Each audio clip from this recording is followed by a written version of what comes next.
할렐루야. 예, 오늘 참 좋은 날입니다. 하나님께서는 항상 우리 예배를 더없이 기뻐하시고 영광 중에 받고 계십니다. 하나님께는 영광이요 우리 모두에게는 하나님의 은혜와 은총이 깃들어서 우리 모두가 일상에서부터 또 일생토록 하나님의 나라를 맛보고 누릴 뿐만 아니라 또 하나님이 예비하신 천국에서 영생을 누리는 우리 모두가 될 수 있기를 주의 이름으로 축원합니다. 우리의 삶은 죽음 앞에서 절망할 수밖에 없습니다. 사랑하는 사람의 죽음, 그 죽음으로 인하여서 영원한 이별을 우리가 맛봐야 하고 또 그래서 더 없는 슬픔에 잠깁니다. 그러나 이 죽음의 역사를 정복하신 분이 있습니다. 그분이 바로 예수 그리스도인 거죠. 예수님은 죽음 때문에 절망하고 좌절하고 낙심하고 슬픔에 잠겨 우리를 구원하기 위하여 친히 이 땅에 오셨어. 그 죽음의 역사를 일으키는 근원적인 그 죄의 문제를 해결하기 위해서 우리의 죄를 대신 짊어지고 십자가에 못 박혀 죽었습니다. 그리고 죽은 자 가운데서 3일 만에 부활하신 거죠. 죽음의 권세를 깨뜨리고 부활하신 예수 그리스도. 이것이야말로 우리가 성경 66권을 한마디로 이야기한다면 바로 예수님의 십자가와 부활의 이야기가 바로 복음의 핵심인 것입니다. 내 죄를 대신하여 십자가에 못 박혀 죽으시고 나를 영원한 생명, 영생으로 하나님나라의 삶으로 인도하기 위하여 죽음의 권세를 깨뜨리고 부활하신 이 예수 그리스도, 이 이야기가 바로 복음 중의 복음이라는 것입니다. 그런데 이 복음을 전할 때에 어떤 사람은 그 말씀을 믿는 사람이 있는가 하면은 그 말씀을 믿지 못하는 사람이 있습니다. 그리고 복음을 전하면서 나타나는 현상이죠. 자, 그런데 이 부활의 이야기를 믿지 못하는 사람이 있었습니다. 일반 사람이 그렇게 한다면 우리가 나름 그럴 수도 있지 라고 이야기하지만 오늘 성경의 본문에 보면 예수님의 12제자 중에 도마라는 사람이 있었어요. 이 도마라고 하는 이 제자는 예수님의 제자 중에 이미 부활하신 예수님을 만난 사람이 있습니다. 그리고 이 부활의 소식을 전했어요. 그랬더니 이 도마가 하는 이야기가 나는 믿을 수 없다 하면서 그가 한 이야기가 내가 그의 손에 못자국을 보며 내 손가락을 그 못에 넣으며 내 손을 그 옆구리에 넣어보지 않고는 믿지 아니하겠다 라고 이야기했습니다. 그러니까 부활하신 주님을 직접 자기가 대면하고 만져보고 그 창자국, 그 못자국 직접 손으로 넣어보고 검증되지 않는다면 믿을 수 없다. 난 믿지 않겠다라고 이야기하는 것입니다. 그런 도마에게 오늘 성경에 보면은 예수님이 찾아오셨습니다. 그러면서 도마에게 하신 말씀이 네 손가락을 이리 내밀어 내 손을 보고 내 손을 내밀어 내 옆구리에 넣어보라. 그리하여 믿음 없는 자가 되지 말고 믿는 자가 되라 라고 주님께서 친히 말씀하시는 겁니다. 믿음이 없는 이 도마에게 부활의 주님을 믿을 수 있도록 주님이 직접 나타나셔서 이렇게 말씀하시는 겁니다. 그때서야 도마는 직접 손가락으로 주님의 손에 못자국을 손을 넣어보고 옆구리에 넣어보고 이분이 바로 예수님이요 부활하셨다는 것을 뒤늦게 알게 되었습니다. 그래서 나의 주님이시요 나의 하나님이십니다 라고 그때서야 부활의 주님을 인정하고 고백합니다. 그때 주님이 하신 말씀이 있습니다. 너는 나를 본거로 믿느냐? 보지 못하고 믿는 자들은 복되도다 라고 주님께서 말씀하셨습니다. 주님께서 이렇게 말씀하신 나름 이유가 있을 것입니다. 왜냐하면 예수님이 육신의 몸으로 부활하셔서 성천하시기 전까지만 하더라도 제자들 직접 만나면서 부활의 주님을 증거하시고 또 그렇게 증명하시면서 그렇게 제자들의 믿음을 세우기 위해서 하셨지만 예수님이 성천하신 이후에는 그 예수님의 손의 못자국과 옆구리의 창자국 직접 손으로 넣어보고 확인하고 믿을 사람은 아무도 할 수 없는 것입니다. 도마처럼 그런 나름대로 다 의심이 있잖아요. 사람들마다. 예, 믿기지 않는 이야기니까. 그렇다면 일일이 주님이 다 찾아보신다면 문제가 없겠지만 그럼에도 불구하고 주님은 성천하시고 난 뒤에 직접 주님을 볼 수 없기 때문에 그런 직접 부활하신 주님을 만날 수는 없지만은 그럼에도 불구하고 부활의 주님은 믿을 때야만이 우리는 진정한 죽음을 정복할 수 있고 영원한 생명으로 나아갈 수 있기 때문에 주님께서 오늘 본문 29절에 이런 말씀합니다. 너는 나를 본거로 믿느냐? 보지 못하고 믿는 자들은 복되도다 라고 주님께서 말씀하셨습니다. 자, 이 말씀을 우리가 비추어 본다면 우리 가운데 예수님이 직접 도마처럼 손에 못자국을 손가락으로 넣어보고 창자국을 넣어보고 믿는 사람은 아무도 없을 것입니다. 우리가 성령의 도우심으로 예수 그리스도를 부활의 주님을 믿게 됐는데 이것은 오늘 주님의 말씀에 표현해 하면 이것만큼 복된 일이 없다라는 것입니다. 한마디로 말해서 직접 보지 않고도 성령의 도우심으로 예수 그리스도의 부활을 믿는다면 이것은 바로 복되도다, 복받은 자다 라고 주님께서 말씀합니다. 그럼 구체적으로 오늘 성경의 본문을 통하여 부활의 주님을 믿을 때에 우리가 얻을 수 있는 복은 어떤 복인가? 오늘 본문을 통하여 우리가 몇 가지 헤아려 보기를 원합니다. 먼저 주님은 오늘 본문 19절을 통하여 평강의 복을 누린다고 말씀합니다. 19절 말씀 우리 같이 한번 읽어볼까요? 시작! 이날 곧 안식 후 첫날 저녁 때에 제자들이 유대인들을 두려워하여 모인 곳에 문들을 닫았더니 예수께서 오사 가운데 서서 이르시되 너희에게 평강이 있을지어다. 아멘. 자, 오늘 성경 본문 19절 이하를 우리가 읽어보면 이날 곧 안식 후 첫날 저녁 때에 제자들이 유대인들을 두려워하여 모인 곳에 문들을 닫았더니 예수께서 오사 가운데 서서 이르시되 라고 말합니다. 자, 이때 예수님께서 하신 말씀 너희에게 평강이 있을지어다 라고 말씀합니다. 예수님께서 왜 제자들에게 찾아오셔서 너희에게 평강이 있을지어다 라고 말씀하셨습니까? 이 본문을 통해서 해야 본다면 아시다시피 예수님이 부활하시고 난 뒤에 예수님의 시신이 훼손된 줄로 알고 있습니다. 무덤이 텅 비어져 있기 때문에.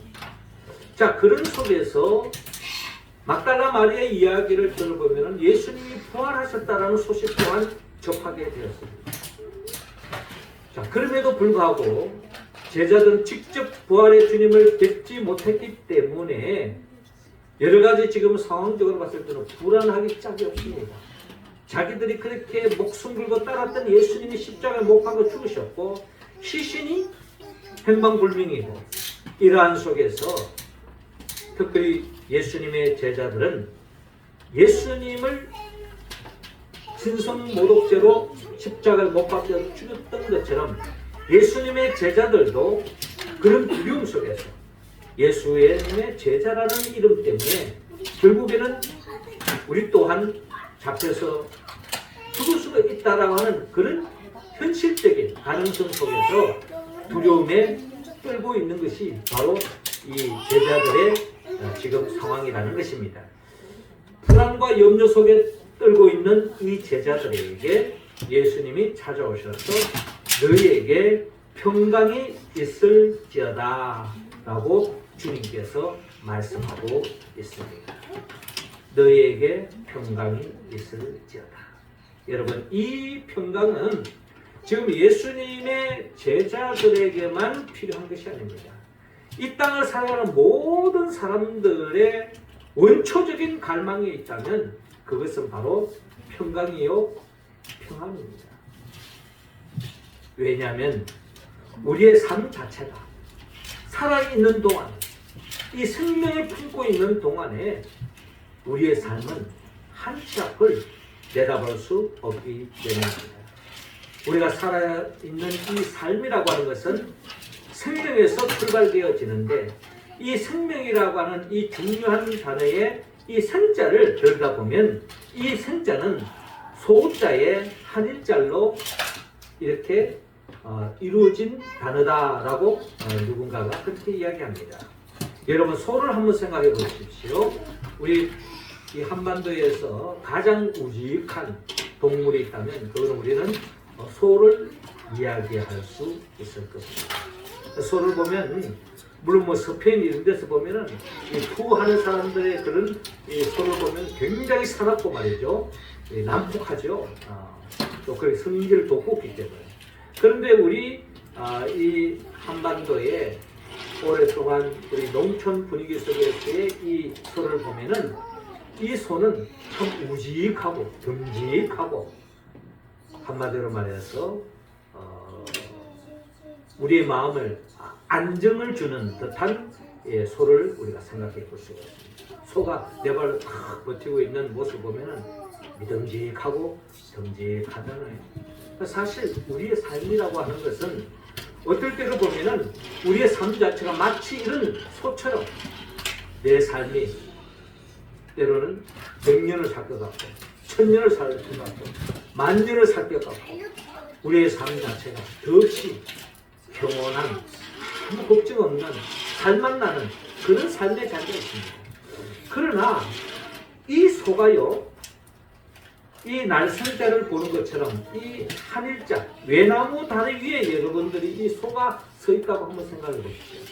멀리서 보면은 듬직한 소인데 그 소를 가까이 가서 봤더니 외나무 다리 위에 지금 소가 서 있는 거예요. 여러분, 이 소만큼 위태위태한 불안하기 짝이 없는 모습이 외나무 다리 위에 서 있는 소의 모습일 것입니다.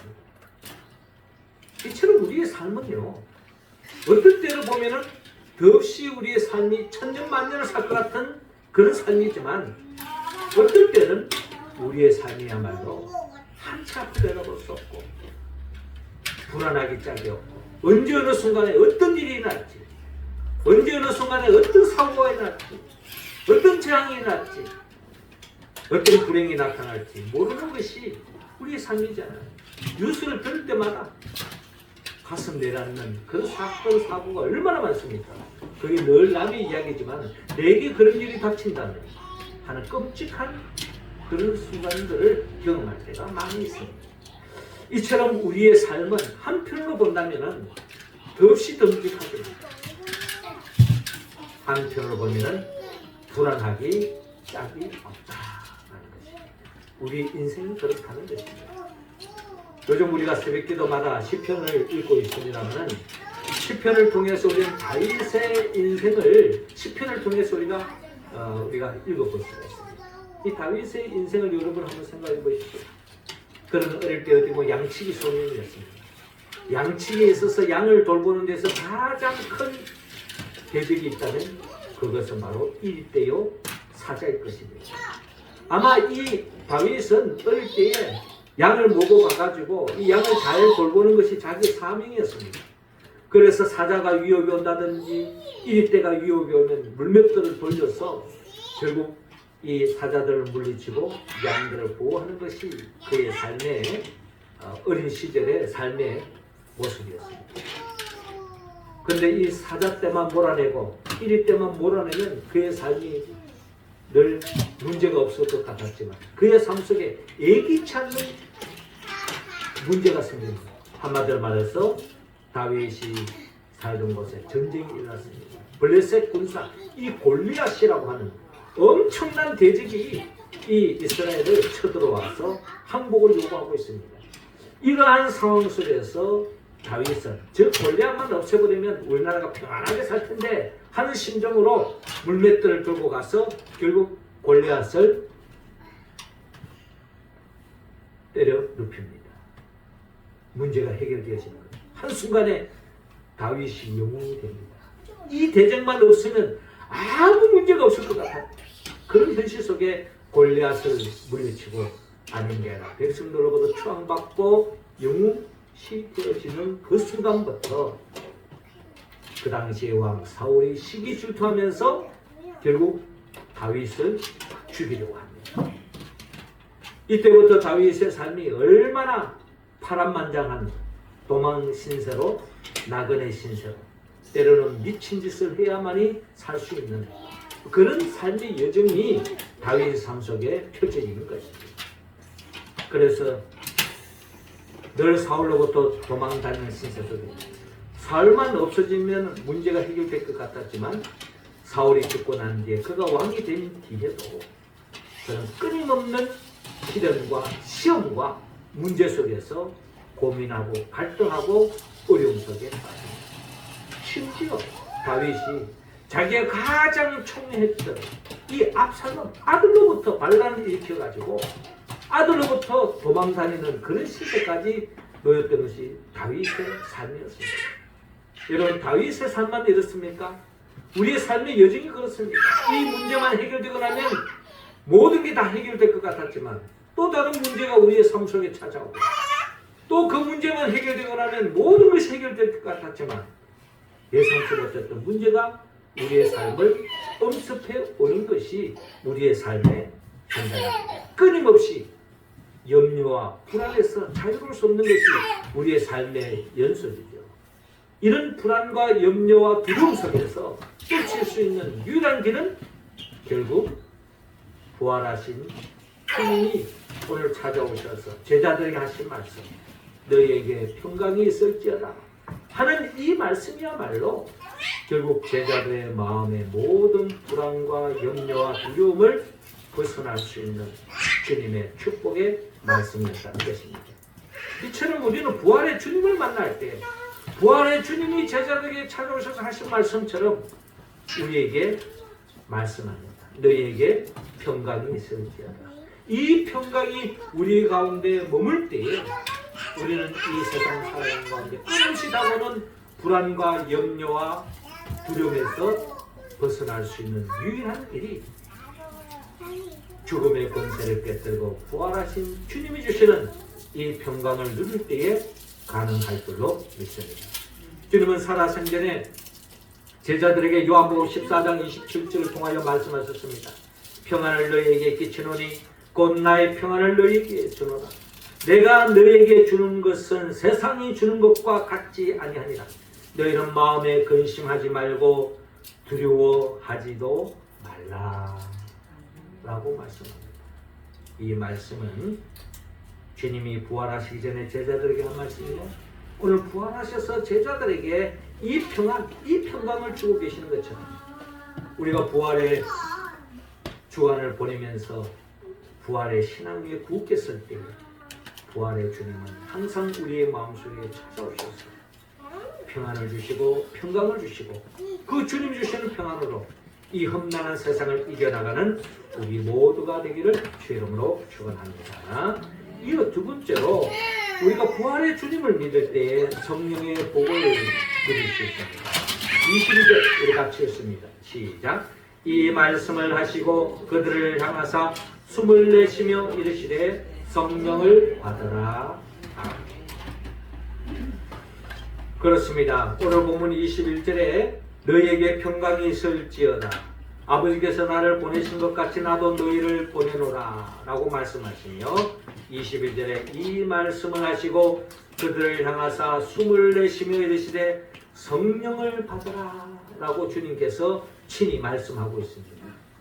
부활하신 주님께서 제자들에게 평강만 주신 것이 아니라 성령을 받으라 라고 말씀하고 계십니다. 성령을 받아라. 우리가 성령을 받아야 할 이유가 있다면 그것은 바로 주님이 주시는 평안을 계속 보존하기 위해서는 우리가 성령을 받아야 합니다. 여러분, 성령을 받는다고 하는 것은 마치 우리가 생활 속에서 성냥개비와 등잔불을 우리가 생각해 볼 수 있는데요. 성냥개비는 우리가 필요할 때 불씨로서 성냥을 켜면은 약 한 5초, 10초, 길어봐야 한 30초 내로는 성냥개비가 다 타고 말잖아요. 그런데 이 등잔불은 그래도 한번 켜놓으면 밤새도록 계속 이 불이 밝혀지는 것을 볼 수 있습니다. 왜 그렇습니까? 이 등잔불 안에, 등잔에 기름이 꽉 찼기 때문에. 성령은 바로 어떻게 보면 이 등잔대에 기름과 같다라는 것입니다. 그 성령이 우리 가운데 늘 임재했을 때에는 우리 가운데 임한 이 주님이, 부활의 주님이 주시는 이 평강을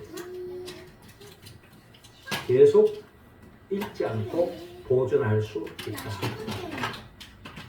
더 나아가서 주님께서 성령을 받으라라고 말씀하시며 이어서 또 하신 23절의 말씀 보니까 너희가 누구의 죄든지 사하면 사하여 줄 것이요 누구의 죄든지 그대로 두면 그대로 있으리라 라고 말씀합니다.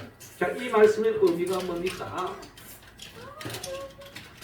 우리가 가장 두려움에 떨 수밖에 없는 살아있는 사람들의 원초적인 불안의 근원은 바로 죽음의 문제입니다. 이 죽음은 어디에서 오느냐? 죄로부터 왔다는 것. 그래서 주님이 이 세상에 오셔서 이 죽음을 정복하기 위해서 죽음의 근원되는 이 죄의 문제를 해결하여 예수님이 우리를 대신하여 십자가에 피 흘려 죽으시지 않았습니까? 그러니까 우리가 예수를 믿는다고 하는 것은 바로 예수님이 나의 죄를 대신하여 십자가에 못 박혀 죽였다는 이 사실을 믿을 때 우리는 죄사함의 은총을 입고 그 예수님이 죽음의 권세를 깨뜨리고 부활하셨다는 것을 믿을 때에 우리는 죽음에서 벗어나 영원한 생명, 하나님의 자녀가 되었다는 것을 성경은 증거하고 있습니다. 그렇습니다. 우리가 예수를 믿음으로 죄사함의 은총을 입었던 것처럼 우리 주위에는 아직도 죄로 물들어져 있어 결국 죽음에 이를 수밖에 없고 지옥에 떨릴 수밖에 없는 저주의 나락으로 떨릴 수밖에 없는 인생들이 많이 있다는 겁니다. 그들에게 우리는 예수를 전해야 합니다. 복음을 전해야 합니다. 이 복음을 전할 수 있는 능력은 성령을 받을 때야만이 가능하다는 것입니다.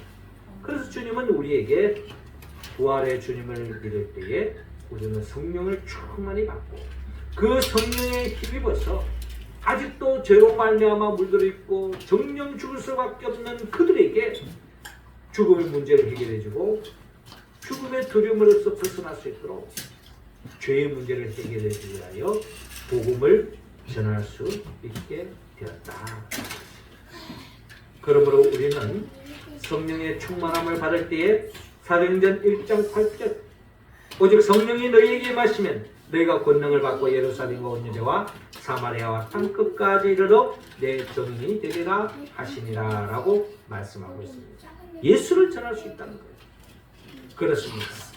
성령 받은 사람의 특징은 예수를 깊이 묵상합니다. 예수님을 바라봅니다. 예수님을 의지합니다.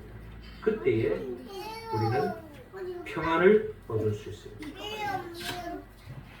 성령은 예수의 영이기 때문에 그리고 예수의 영 성령이 역사할 때에 예수를 증거하지 않을 수 없다는 겁니다. 죄로 물들어 있는 사람은 불성이 그리고 복음을 전하지 않을 수 없습니다. 그렇기 때문에 우리는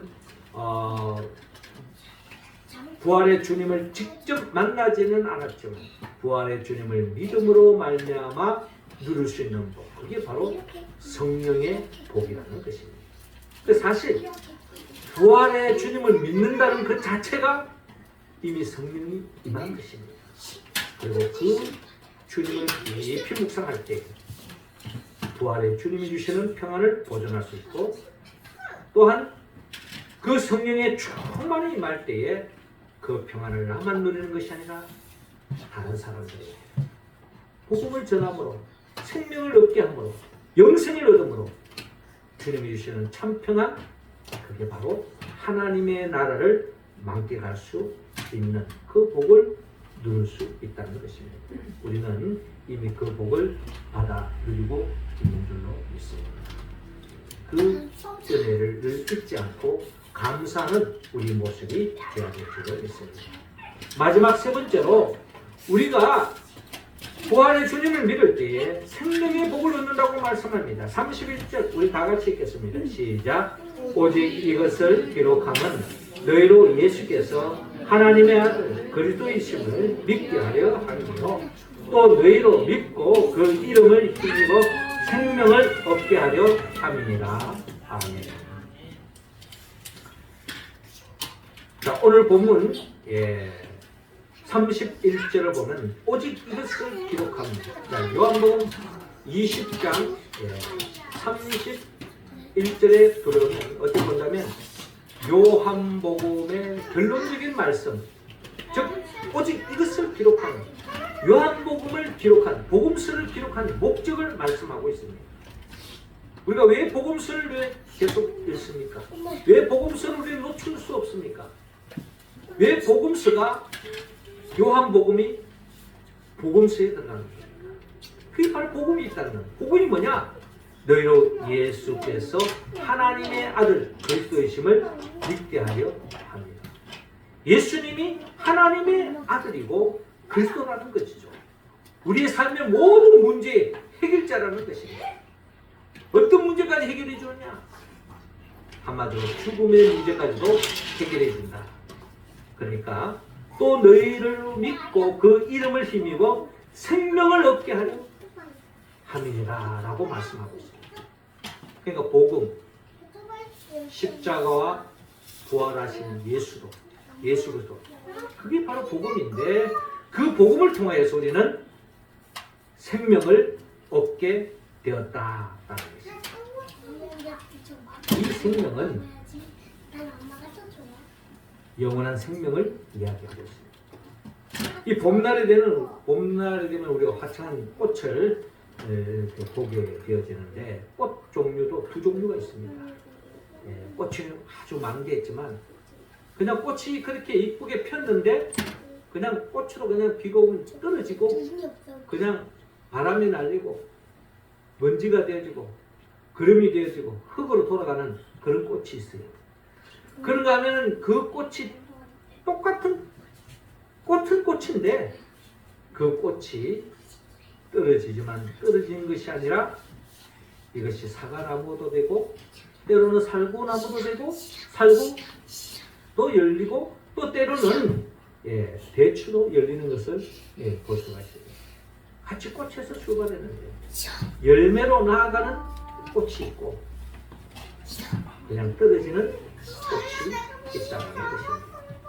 어떻게 본다면 우리가 육신의 몸을 가지고 이 땅을 살아가는 모든 인생들은 어떻게 보면 꽃과 같은 인생입니다. 그런데 한 줌의 흙으로 돌아가는 인생이 있는가 하면 오늘 성경이 말하는 영원한 생명으로 가는 인생도 있다는 겁니다. 그러니까 육신의 몸으로 품고 있는 동안에 예수를 믿는 사람은 결국 주님이 얘기하신 그 생명, 그 영생, 하나님의 나라로 나아갈 수 있지만 결국은 육신의 몸을 가지고 있는 동안에 예수를 믿지 않은 사람은 결국은 한 줌의 흙으로, 영적으로 말한다면 결국에는 하나님의 심판대에서 영원한 영벌 지옥으로 떨어질 수밖에 없다는 것입니다. 우리가 예수 그리스도를 믿는 자들이 이 땅에서 삶을 마감하고 하나님의 부르심을 받고 별세하는 인생이 있습니다. 우리가 지난주에 우리 윤석빈 집사님이 바로 그런 길을 걸어가신 겁니다. 그 와중에도 우리가 육신의 몸으로 잠시 잠깐의 이별을 통한 슬픔은 우리는 금치 못하지만 그럼에도 불구하고 우리가 눈물을 닦고 그 속에서 우리가 소망 가운데 기뻐할 수 있는 이유가 뭡니까? 육신의 몸을 가지고 있는 동안에 예수를 믿기 때문에 나를 위하여 십자가 못 박아 죽으시고 부활하신 그 예수를 믿기 때문에 우리는 이미 오늘 성경에 말하는 영생을 얻었기 때문에 우리는 그 슬픔을 딛고 소망 가운데 나아갈 수 있게 된 것입니다. 그렇습니다. 모든 인생은 죄로 말미암아 한 줌의 흙으로 떨어지는 것 하나님의 뜻이 아닙니다. 그래서 하나님의 뜻을 받기 위해서 다시 비록 죄를 지었지만 그 죄를 사해주기 위하여 주님이 이 땅에 오셨고 십자가에 못 박혀 죽으시고 부활하심을 통하였습니다. 이 예수를 믿을 때에 우리는 천국에서 영생을 누릴 수 있다는 것입니다. 우리 윤석빈 집사님은 이미 그 주님의 인도하심 속에 천국에 들어가시고 그 영생도 이미 들어선 줄로 우리는 믿습니다. 그러므로 우리 또한 부활의 주님을 믿음으로 결국 주님이 주시는 그 영생을 이미 우리가 얻었고 우리가 누리고 있으며 소망 가운데 나아가고 있습니다. 이 은혜를 늘 잊지 말고 감사하는 우리 모습이 되어야 될 줄로 믿습니다.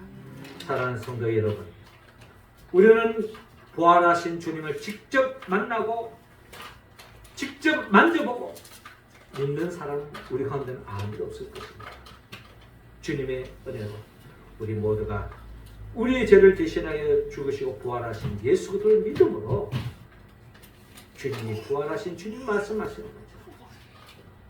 나를 보지 않고 믿는 자가 복되도다 하는 이 말씀, 우리는 이미 부활의 주님으로 인하여 평강의 복을 누리고 있는 줄로 믿습니다. 성령의 복을 누리고 있는 줄로 믿습니다.